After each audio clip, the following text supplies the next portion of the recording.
ৰাতিগড়ৰ এটা পৰিয়ালত কন্যা সন্তান জন্মত আনন্দমুখৰ পৰিৱেশ আৰু 40 বছৰৰ অন্তত পৰিয়ালটোত জন্ম হৈছে এগৰাকী কন্যা সন্তান। ইয়াৰ দৃশ্য দেখুৱাইছো পুষ্পসজ্জিত বাহনত এনেধৰণে চিকিৎসালয়ৰ পৰা অনা হৈছে মাতৃ আৰু কন্যাক আৰু ইয়াত দেখুৱাইছো সমান্তৰালকৈ জন্ম হৈছে কন্যা সন্তান। ঝুমা বেগমে জন্ম দিলে এই কন্যা সন্তানটি।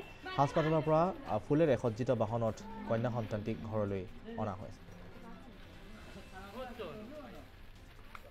আমি অনেক খুশি আর আমার মেয়ের লগে আপনারা সবে দোয়া করবা আশীর্বাদ দিবা আর মেয়ে সন্তান করা বহুত ভালো আর আমরা করো 40-42 বছর পর আমরা করে মেয়ের সন্তান জন্ম লইছে। আমি নাতিন ভাই আল্লাহর কাছে কি শুকরিয়া আদায় করব এটা যেন আমি কোনো কল্পনা করতে পারি না।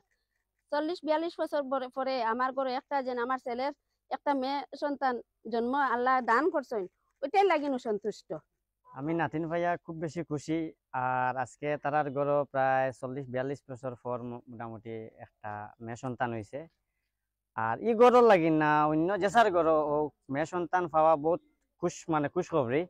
আর খুশখবরি মেয়ে সন্তান দিয়ে কোনোদিন অবহেলা 80-90% মানুষে অবহেলা করে, এইলা অবহেলা করা হয় না। ছেলে উপরওয়ালা আশীর্বাদে যেটা দেন মানে কর্তা কথা সন্তুষ্ট যেন। আর আজকে মেয়ে সন্তান দিয়ে কতটুকু ইজ্জত করা হয়েছে, মানে খুব বেশি গাড়ি সাজাইয়া যে আনা হয়েছে করা হয়েছে, ফার্স্ট টাইম সাজা দিতে হয়েছে।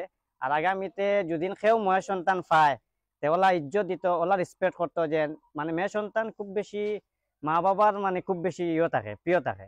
মেয়ে সন্তানে যে মনে করলে আজকালকে যে সমাজে ছেলেরা যে করে, কিন্তু মেয়ে সন্তানে মা বাবার লগে মানে অনেক মানে